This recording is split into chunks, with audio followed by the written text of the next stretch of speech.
Class 9 में social science के class में आज हम नए चैप्टर की शुरुआत करते हैं। जैसा कि आप सभी लोग जान लीजिए कि आज हमारा चैप्टर नंबर 10 है, लेकिन बीच में कुछ चैप्टर छोड़े गए। तो क्यों छोड़े गए उसका सीधा सीधा ये मतलब है कि शासनादेश के अनुसार जो है 70% की बार इस सत्र में 70% ही आपको जो है रीड करना है, जो है शासन का निर्देश है। तो 70% का जो सिलेबस है वो 70% ही आपको पढ़ाया जा रहा है, बाकी 30% काट करके छोड़ दिया जा रहा है। तो 70% में जो है आपका आज 10वां चैप्टर है। बीच के जो भी चैप्टर छोड़े गए वो 30% कट गए हैं आपकी सत्र में। तो चैप्टर नंबर 10 में हमें मेरा जो है what is democracy, why is democracy, यानी लोकतंत्र क्या है और लोकतंत्र क्यों है, इस ये हमारा जो है चैप्टर है, अध्याय है।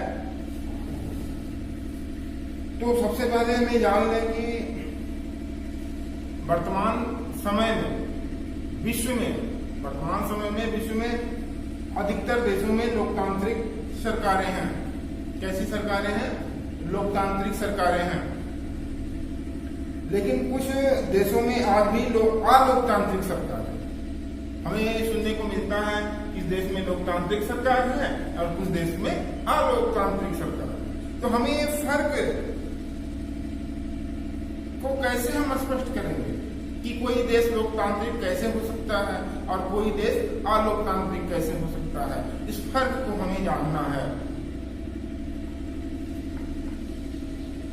फिर भी ये कहना ही ठीक होगा कि आज लोकतंत्र ही सरकार का सबसे उत्तम रूप माना गया है। तो सरकार का जो सर्वोत्तम रूप है वो है लोकतांत्रिक शासन, अलोकतांत्रिक शासन नहीं।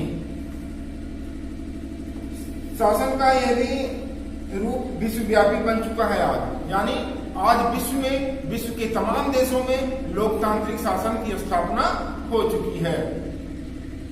इस शासन पद्धति में जनता ही सरकार का निर्माण करती है। सबसे बड़ी बात यह है, खासियत यह है कि लोकतांत्रिक शासन पद्धति में जनता शासन का निर्माण करी, जनता शासन को चुनती है, जनता प्रतिनिधियों को चुनती है, फिर सरकार का गठन होता है, शासन का संचालन करती है तथा सरकार जनता के प्रति उत्तरदायी होती है। सरकार ने, जनता ने जो शासन को चुना, सरकार को बनाया, तो सरकार बनने के बाद सरकार का उत्तरदायित्व होता है जनता के ऊपर कि कोई भी समस्या है तो सरकार उसका जो है निदान करे। लोकतंत्र के दो रूप हैं, मुख्य रूप से दो रूप हैं लोकतंत्र के, प्रत्यक्ष और अप्रत्यक्ष लोकतंत्र, यानी प्रत्यक्ष लोकतंत्र और अप्रत्यक्ष लोकतंत्र। लोकतंत्र की सफलता के कई शर्तें हैं। लोकतंत्र कोई एक बात को लेकर के, कोई एक शर्त रख करके नहीं सफल हो सकता है। तो लोकतंत्र की बहुत सारी शर्तें हैं, उन सभी शर्तों को पूरा करना होगा, तभी सही मायने में हम लोकतंत्र स्थापित कर सकते हैं किसी भी देश में। और इसी शर्तों के साथ ही कार्यान्वयन से ही लोकतंत्र सुरक्षित रखा जा सकता है। उस रास्ते पे चल करके हम लोकतंत्र को सुरक्षित रख पाते हैं। इस अध्याय में इस बात का विशेष रूप से प्रकाश डाला गया है, विशेष रूप से समझाया गया है कि लोकतंत्र क्या है, लोकतंत्र सही मायने में लोकतंत्र क्या है।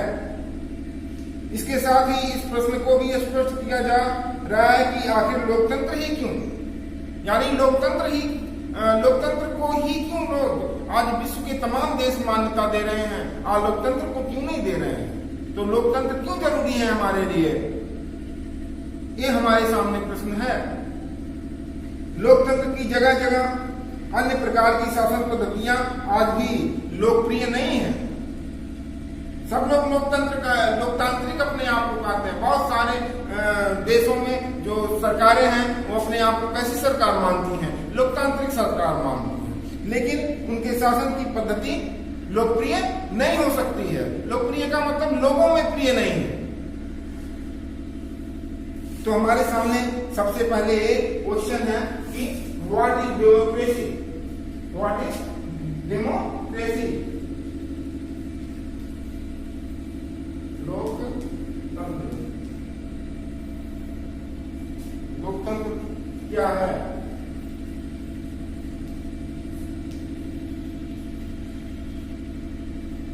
ये हमारे सामने प्रश्न है, लोकतंत्र क्या है, इस पे हम चर्चा करते हैं। देखिए, संसार के तमाम देशों में अलग अलग प्रकार की शासन व्यवस्था हमें देखने को मिलती है। हमारा संसार विश्व बहुत बड़ा है, 7 महाद्वीप हैं, 7 महाद्वीपों में सैकड़ों देश हैं और वहां पे अलग अलग शासन व्यवस्थाएं हमको देखने को मिलती हैं। शासन की जो व्यवस्थाएं हैं, लोकतंत्र शासन की व्यवस्थाएं, तो कहीं पे इस शासन व्यवस्था के रूप में शासन व्यवस्था के रूप में लोकतंत्र,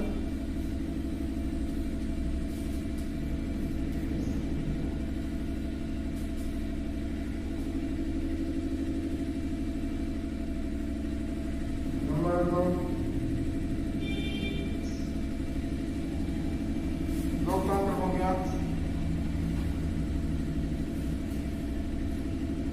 सैनिक तंत्र, राजतंत्र, राजतंत्र, और दूसरा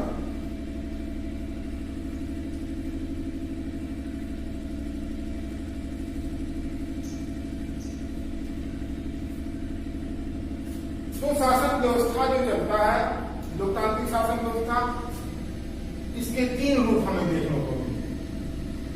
पहला है तो लोकतांत्रिक लोकतंत्र, दूसरा है राजतंत्र और तीसरा है सैनिक तंत्र। ये तीनों लोग कहते हैं कि हम जो है लोकतांत्रिक शासन व्यवस्था चला रहे हैं, लेकिन तीनों के अलग अलग रूप हैं। ये पूरी तरह से लोकतांत्रिक व्यवस्था है, ये राजतंत्र का व्यवस्था है और ये सैनिक तंत्र का व्यवस्था है। इस तंत्र में क्या होगा? यहाँ की शासन पद्धति में मुख्य विशेषता क्या है कि यहाँ पे सामान्य जनता, किसी भी देश की जो सामान्य जनता होती है वो सरकार को चुनती है, वो सरकार को चुनती है, सरकार का चुनाव करती है और सरकार का निर्माण करती है। इस शासन व्यवस्था में क्या हो रहा है? इस शासन व्यवस्था की मुख्य विशेषता यह है कि यहाँ राजा का तंत्र होता है, उसमें सामान्य जनता मूक जैसे होती है, गूंगे जैसे होती है, इसमें कोई योगदान सामान्य जनता का नहीं होता। इसकी शासन व्यवस्था जो चलती है वो राजा होता है, राजा ही सब कुछ सर्वोच्च होता है, इसमें जनता का कोई स्थान नहीं होता है। इसके पास विशेषाधिकार ये होते हैं कि राजा जो होता है, राजा यानी एक्सपायर हो गया या उसकी मृत्यु हो गई, उसके बाद राजा के परिवार के ही लोग, यानी राजा का लड़का या राजा का भाई ही राजा बन सकता है, इसमें कोई दूसरा राजा नहीं बन सकता है। तो इसलिए इसको राजतंत्र कहा गया। राजा ही सब कुछ है, सामान्य जनता कुछ नहीं है इसमें। तो ये राजतंत्र हो गया, इसमें राजतंत्र कह लिए। सैनिक तंत्र में क्या है? इसका उदाहरण जो है, ये लोकतंत्र का उदाहरण भारत मान लिया, ले लीजिए भारत के देश में, यहाँ क्योंकि सामान्य जनता सरकार को बनाती है, वोट डाल करके वोट देती है, सदस्यों को चुनती है, सदस्य जो है सरकार बनाती है, लेकिन अप्रत्यक्ष तरीके से। कैसे? अप्रत्यक्ष प्रणाली। निरपेक्ष तरीके से सरकार का चुनाव करती है भारतीय जनता लोकतांत्रिक सरकार की। लेकिन राजतंत्र में क्या हो गया, इसका उदाहरण हो गया जैसे यहाँ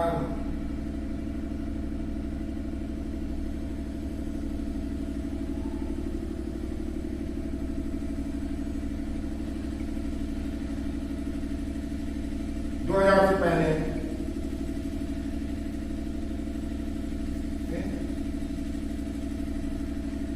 पहले 1995 से पहले नेपाल, तो आज के करीब 25-20 साल पहले जो है नेपाल में राजतंत्र था, यानी राजा के लोग ही राजा बन सकते थे, सामान्य जनता मुख बधिर थी, कोई उसका योगदान नहीं था राजा की सरकार को चलाने में।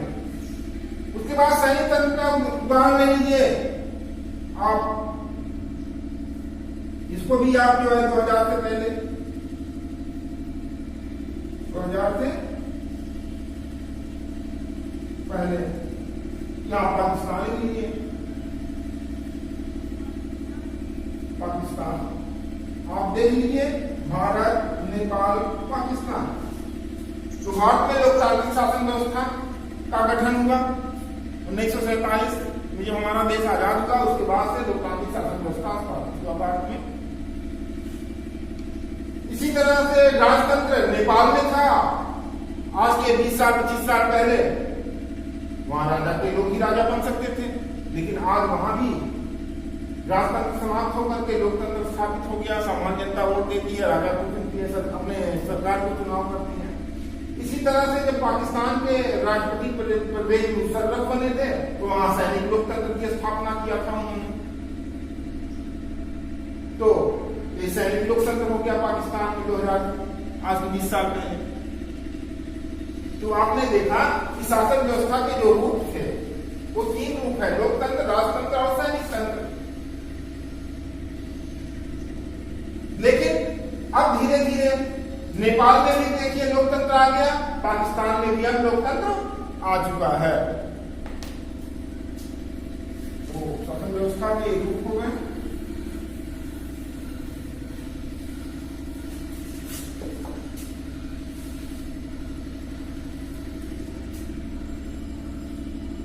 जिन देशों में राजतंत्र है वहां राजा ही प्रधान होता है, राजा ही मुखिया होता है, जनता मौन और गौण रहती है, उसका कोई स्थान नहीं होता है, शासन वंशानुगत चलता रहता है राजतंत्र में, और राजा की मौत के बाद उसका बेटा या भाई राजा बन सकता है, दूसरा कोई नहीं। सन 2006 से पहले नेपाल में इसी तरह का लोकतंत्र था, यानी राजतंत्र था। 2006 से पहले नेपाल में कौन सा तंत्र था? राजतंत्र था। लेकिन वर्तमान समय में वहां भी लोकतंत्र स्थापित हो चुका।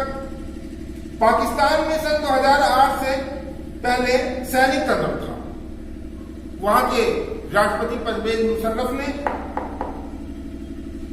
सैनिक तंत्र को स्थापित किया था, लेकिन वहां भी निर्वाचन के पश्चात सैनिक लोकतंत्र समाप्त हो चुका है तथा लोकतांत्रिक सरकार का गठन हो चुका है।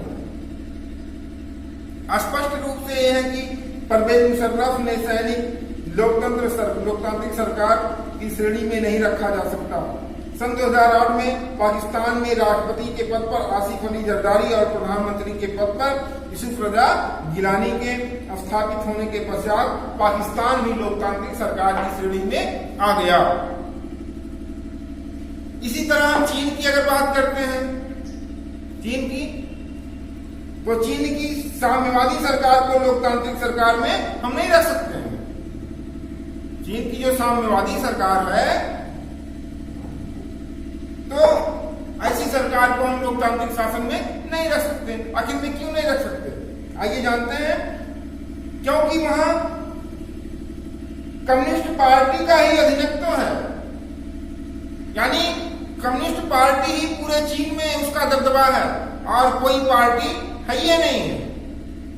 तो उसका क्या मतलब है लोकतंत्र का? लोकतंत्र में तो बहुत सी पार्टियां होती हैं, बहुत सी पार्टियां सरकार बनाने का काम करती हैं, मेरी सरकार बने, मेरी सरकार बने, जनता से अनुनय विनय करती हैं।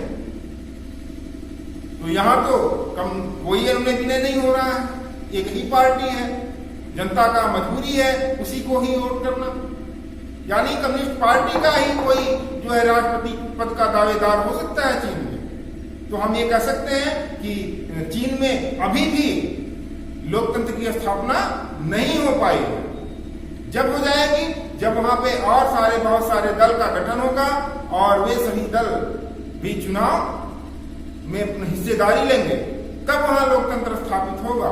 लेकिन लोकतंत्र की बहुत सारी शर्तें हैं, केवल एक शर्त ही अभी चल रहा है। आप समझ रहे हैं कि लोकतंत्र में जो है सामान्य जनता भागीदार होती है, वोट करती है, कोई सरकार होगी। लेकिन लोकतंत्र की और बहुत सारी विशेषताएं हैं अभी, और वहां कम्युनिस्ट पार्टी की सरकार बन सकती है। यद्यप चीन में चुनाव भी होते हैं, लेकिन कम्युनिस्ट पार्टी का ही उस पर पूरा नियंत्रण होता है। चीन में तो चुनाव होते हैं, लेकिन पूरा का पूरा नियंत्रण कम्युनिस्ट पार्टी का ही है। तो हम कैसे कहें कि वहां लोकतांत्रिक शासन व्यवस्था है? तो वहां अलोकतांत्रिक शासन व्यवस्था है। कैसी है? अलोकतांत्रिक शासन व्यवस्था। स्पष्ट है कि 2006 से पहले नेपाल की शासन व्यवस्था, परवेज मुशर्रफ के समय पाकिस्तान की शासन व्यवस्था तथा वर्तमान में चीन की शासन व्यवस्था को हम लोकतांत्रिक कह ही नहीं सकते। यानी जब परवेज मुशर्रफ शासन चला रहे थे पाकिस्तान में, और नेपाल की शासन व्यवस्था 2006 के पहले, और जो है चीन की शासन व्यवस्था आज भी, ऐसी शासन व्यवस्थाओं को हम लोकतांत्रिक कह ही नहीं सकते, क्योंकि इसमें सामान्य जनता का कोई महत्व ही नहीं है, कोई योगदान नहीं है, वो मूक बधिर के रूप में है। इसके विपरीत, इसके उल्टा अगर हम चले, भारत की बात करते हैं, ब्रिटेन की शासन व्यवस्था को हम लोकतांत्रिक कह सकते हैं। क्यों कह सकते हैं? ये हमारे सामने क्वेश्चन है अभी भी, कि ब्रिटेन और भारत की शासन व्यवस्था को हम लोकतांत्रिक क्यों कह सकते हैं?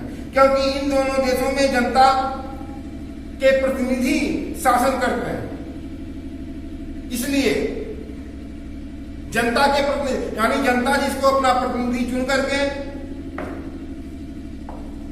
संसद में भेजती है, उससे वही जो है सरकार का गठन करती है, बाकी लोग नहीं। तो कौन चुनी सरकार? यानी जनता चुनी। तो हम ये कह सकते हैं कि ब्रिटेन में और भारत में लोकतांत्रिक शासन व्यवस्था है। इन प्रतिनिधियों के चयन के लिए निर्वाचन होते हैं, चुनाव होते हैं। जो प्रतिनिधि ऐसे नहीं बन गए, इनका भी चुनाव होता है, लोग इनको चुनते हैं।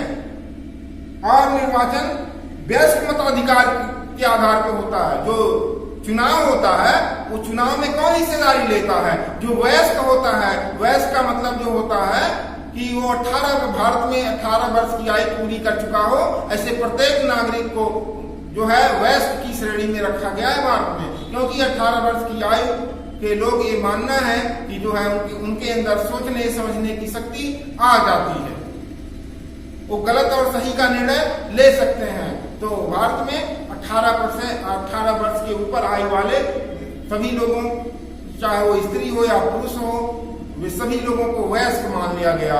और भारत में जो चुनाव होता है वो वयस्क मताधिकार प्रणाली के आधार पर ही होता है। तो हम कह सकते हैं कि भारत में लोकतंत्र है। भारत में, विश्व के और बहुत सारे देशों में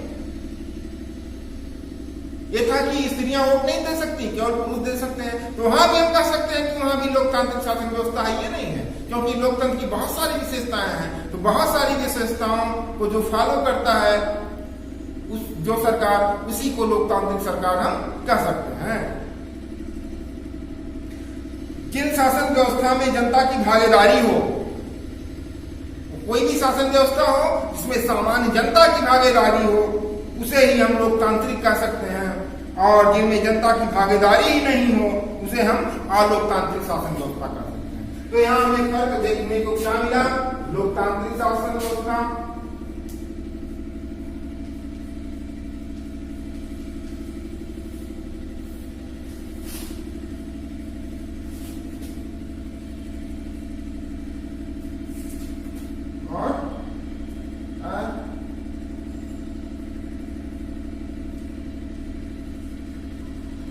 लोकतांत्रिक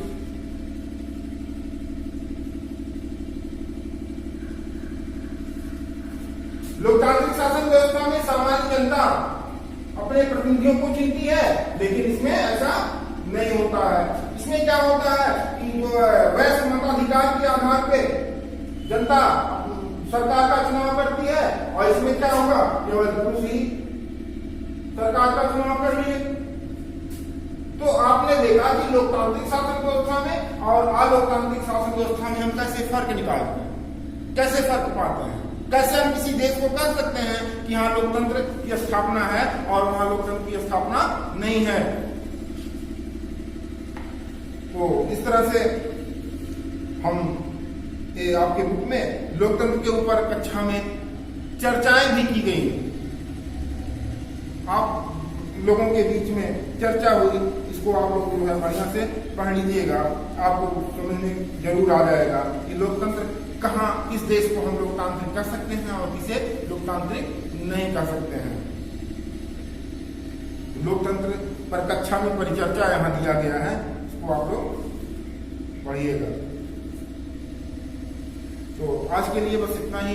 अगले क्लास में जो है हम इसकी परिभाषा का अध्ययन कराएंगे। आज मीनिंग्स तो हो गया कि लोकतंत्र का अर्थ क्या है, यानी लोकतंत्र क्या है, तो इसको आप डिस्क्राइब करिएगा, चर्चा करिएगा। तो आज के लिए बस इतना ही। Thank you.